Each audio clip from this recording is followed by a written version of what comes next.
तर एक मोठी राजकीय बातमी समोर येते। मुख्यमंत्री देवेंद्र फडणवीस आणि छगन भुजबळ यांनी एकाच विमानाने प्रवास केलेला आहे। दोन्ही नेते एकाच विमानाने नाशिकमध्ये पोहोचलेत। छगन भुजबळ हे मराठा समाजाला दिलेल्या जी.आर. बाबत नाराज आहेत। त्यांनी वेळोवेळी या संदर्भात नाराजी व्यक्त केली आहे। मंत्रिमंडळ बैठकीला सुद्धा ते अनुपस्थित होते। त्यानंतर ते मंत्रिमंडळ बैठकीला उपस्थित राहिले होते। दोघांमध्ये त्यावेळेस चर्चा सुद्धा झाली होती आणि आता ही मोठी बातमी समोर येते। ही फोटो आपण पाहतोय, विज्युअल्स पाहतोय। मुख्यमंत्री देवेंद्र फडणवीस आणि छगन भुजबळ यांनी विमानाने एकत्रित प्रवास केलेला आहे। मुंबई ते नाशिक असा प्रवास केलाय।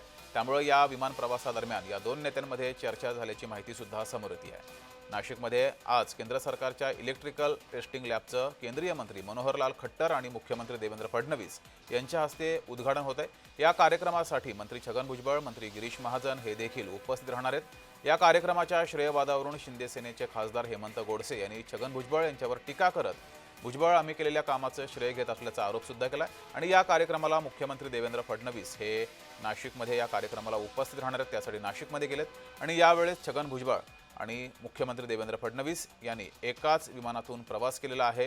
ही जय महाराष्ट्रवरती आपण एक्सक्लुझिव्ह दृश्य पाहतोय। गेल्या काही दिवसांपासून जेव्हापासून मराठा समाजासाठी जी.आर. राज्य सरकारनं काढलाय तेव्हापासून छगन भुजबळ हे नाराज आहेत। त्यांनी वेळोवेळी या संदर्भात नाराजी व्यक्त केलेली आहे आणि या सर्व पार्श्वभूमीवर या दोन नेत्यांचा एकत्रित प्रवास आणि या एकत्रित प्रवासात या दोघांमध्ये चर्चा सुद्धा झाल्याची माहिती समोर येते आहे। अधिक माहिती घेऊया। आपले प्रतिनिधी किरण गोटूर आपल्या सोबत जोडलेले आहेत। किरण, मागच्या काही दिवसांपासून मराठा आरक्षण संदर्भात जे जी.आर.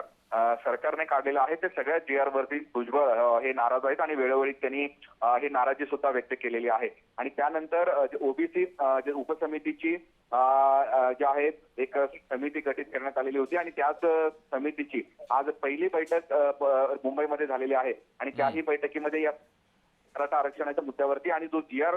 सरकारने काढलेला आहे खरं तर त्याही मुद्द्यावरती भुजबळ यांनी नाराजी व्यक्त केलेली आहे अशा पद्धतीचं माहिती मिळत आहे। आणि त्याच बैठकीनंतर नाशिकला येत असताना मुख्यमंत्री आणि भुजबळ यांनी एकाच विमानातून प्रवास केलेला आहे आणि याही प्रवासादरम्यान या सगळ्या आरक्षणाच्या मुद्द्यावरती त्यांच्या दोघांमध्ये काही चर्चा झालेली आहे का हेही पाहणं महत्त्वाचं असणार आहे। आज नाशिकमध्ये जे इलेक्ट्रिक टेस्टिंग लॅबचं उद्घाटन आहे आणि त्या जे उद्घाटनाच्या कार्यक्रमाला मुख्यमंत्री आणि भुजबळ हे एकत्र असणार आहेत आणि केंद्रीय जे ऊर्जा मंत्री सुद्धा या कार्यक्रमाला असणार आहेत। त्या सगळ्या कार्यक्रमावरनं खरं तर महायुतीमध्ये दोन पक्ष सुद्धा आमने सामने आलेले आहेत। त्या सगळ्या कार्यक्रमाच्या मुद्द्यावरून नाशिकचे माजी खासदार जे हेमंत गोडसे यांनी नाराजी व्यक्त केलेली आहे। त्यामुळे नेमकं या कार्यक्रमात काय काय एकूणच घडामोडी करतात किंवा मुख्यमंत्री आणि भुजबळ हे काय भाषण करतात हे बघणं महत्त्वाचं असणार आहे।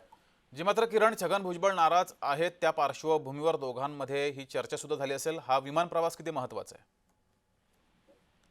जगदीश, नेमकं आता काय चर्चा झाली हे अद्याप कळू शकलेलं नाही किंवा तशा पद्धतीची जी माहिती मिळू शकलेली नाही। पण मुंबईत एक महत्त्वाची बैठक होती जी उपसमितीची ओबीसी जी उपसमितीची गठीत झालेली आहे। गठीत झाल्यानंतर मात्र किरण, भाजपाकडून छगन भुजबळ यांची नाराजी दूर करण्याचा प्रयत्न सुरू आहे। मागच्या काही दिवसांपासून अशा पद्धतीचे प्रयत्न आहेत। समिती आहे त्या समितीचे जे अध्यक्ष आहेत खरं तर त्यांनी सुद्धा वेळोवेळी आम्ही त्यांची नाराजी दूर करू अशा पद्धतीची भूमिका किंवा वक्तव्य हे केलेलं आहे। पण अद्याप तरी त्यांची नाराजी दूर झालेली नाही असं आपल्याला म्हणता येईल, कारण त्यांनी या सगळ्या जी.आर.च्या विरोधात कोर्टात जाण्याची सुद्धा भूमिका घेतलेली होती। आजच्या मीटिंगमध्ये सुद्धा त्यांनी नाराजी व्यक्त केलेली आहे। त्यामुळे मुख्यमंत्री आणि या सगळ्या नाराजीनंतर विशेष करून मुख्यमंत्री आणि भुजबळ एकाच विमानातून नाशिकमध्ये आलेले आहेत। एकाच कार्यक्रमाला ते दोघं असणार आहेत। त्यामुळे त्यांच्यामध्ये काय चर्चा होतो आणि मुख्यमंत्री भुजबळ यांना समजवतात का किंवा त्यांची नाराजी दूर करतात का हे बघणं महत्त्वाचं असणार आहे। जी किरण, धन्यवाद दिलेल्या माहितीबद्दल।